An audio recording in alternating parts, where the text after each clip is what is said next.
Buenos días, mujercitas, espero se encuentren bien.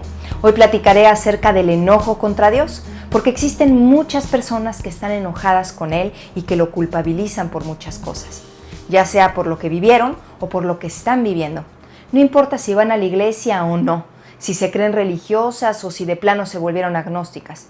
Es más, muchísimas de ellas ni siquiera saben que están enojadas con Él, pero sus acciones y palabras lo dejan ver claramente. Otras, en cambio, lo aceptan abiertamente y agreden a todo lo que tenga que ver con Él. Pero primero hay que comprender que buscar culpables y enojarnos es algo normal en el ser humano. No es bueno, ni es lo que Dios manda, pero sí es la norma. Si no, fíjate, cuando tienes una discusión con alguien o cuando alguien te viene a contar que está dolida, inmediatamente nuestra tendencia es culpar a los demás y a enojarnos o indignarnos con ellos. Y lo mismo podemos hacer con Dios cuando pasan cosas que creemos dañinas o cuando se salen de nuestro control. Y es importante que no descartes la posibilidad de que estás resentida con Él y que trates de identificar si hay algo que te moleste. Porque créeme, no es nada sabio estar enojada con el Todopoderoso. Las cosas que nos hacen sufrir o enojarnos son el resultado del pecado, ya sea el pecado que uno misma comete y que te mete en problemas, o el pecado que hay en el mundo y que te alcanza de alguna manera. Y es importante distinguirlos porque eso te va a ayudar a ver las cosas con más claridad y a estar bien con Dios y con las personas de tu entorno. Vamos a hablar del pecado que uno mismo comete. Y pondré un ejemplo que casi todas vamos a conocer. David con Betsabé.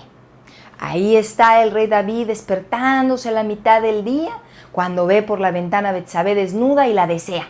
Y tiene relaciones con ella y la embaraza. Pero había un pequeño detalle. Betsabé estaba casada con uno de los guerreros más valientes y cercanos a David. Entonces el rey trama un plan maquiavélico para tapar su pecado, pero todo le sale chueco y termina matando al marido para que nadie se entere. Pero Dios saca todo a la luz y le pone consecuencias fuertes por su pecado. Pero lo que me impresiona es la respuesta del rey. No se enoja, ni se defiende, ni habla mal de Dios, ni le guarda rencor, sino que simplemente acepta su culpa y con ella las tremendas consecuencias. Y la mayoría de las veces no somos así. Para comenzar, ni siquiera aceptamos ni analizamos en qué fallamos. Por ejemplo, la persona que se endeuda y lo embargan y se frustra con Dios como si una injusticia le hubiera caído del cielo, cuando la Biblia dice que no le debemos de deber nada a nadie ni a nada y que paguemos a todos lo que les debemos. O la adolescente que se embaraza y llora amargamente porque Dios le mandó un hijo, cuando Dios dice no fornicarás.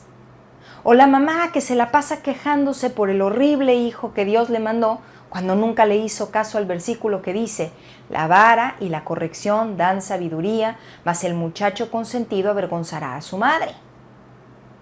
O la esposa frustrada con Dios porque el marido no cambia, pero tampoco obedece las escrituras cuando dicen: mujer, respeta a tu marido.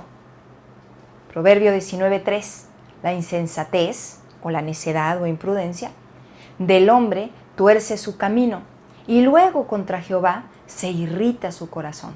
O sea, primero la riegas, no le haces caso al consejo de Dios y luego te enojas, te indignas, le reclamas, hablas cosas en su contra y te alejas de Él.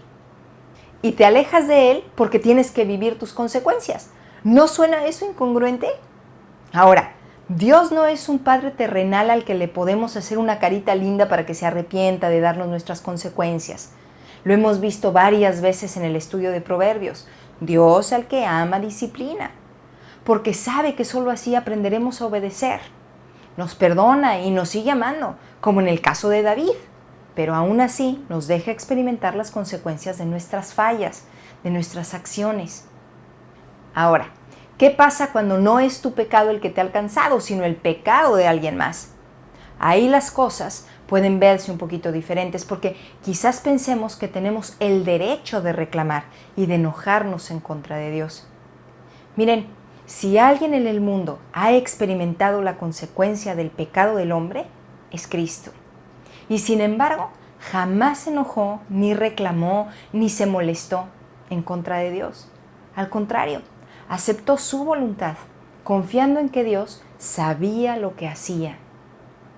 Y quizás estés viendo alguna injusticia como el caso de todas esas mujeres a las que su marido las abandonó para irse con otra mujer, o que les acaban de decir que tienen una enfermedad terrible como el cáncer, o a las que un ratero se metió a robar no solo sus pertenencias, sino la paz de su familia, o esos padres que se enteraron que su hijo quiere cambiar de sexo, o la muerte de un ser querido.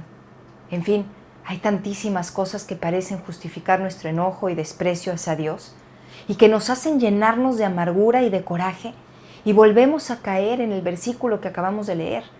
Pero ahora el pecado de alguien más tuerce nuestros caminos, y en lugar de confiar en Dios y de que Él nos sacará adelante, nuestra insensatez nos lleva a enojarnos en contra de Dios. Sin embargo, no es sabio enojarnos con Dios, porque Dios no es el causante del pecado. Inclusive la muerte de un ser querido es la consecuencia del pecado. Si te acuerdas, cuando Dios creó al hombre, no lo creó para que muriera. La muerte fue la consecuencia del pecado de Adán y Eva. Entonces, aunque Dios no ha quitado las consecuencias del pecado, los creyentes sabemos que llegará un día en que todo esto pasará y todas las cosas serán hechas nuevas. Un cuerpo nuevo, una nueva tierra, un mundo perfecto sin la corrupción del pecado. Pero mientras eso pasa, debemos dejar la insensatez. Nada justifica nuestro enojo hacia Dios, así que pídele perdón si lo has culpabilizado y comienza a confiar en Él. Que tengas una linda semana y que Dios te bendiga.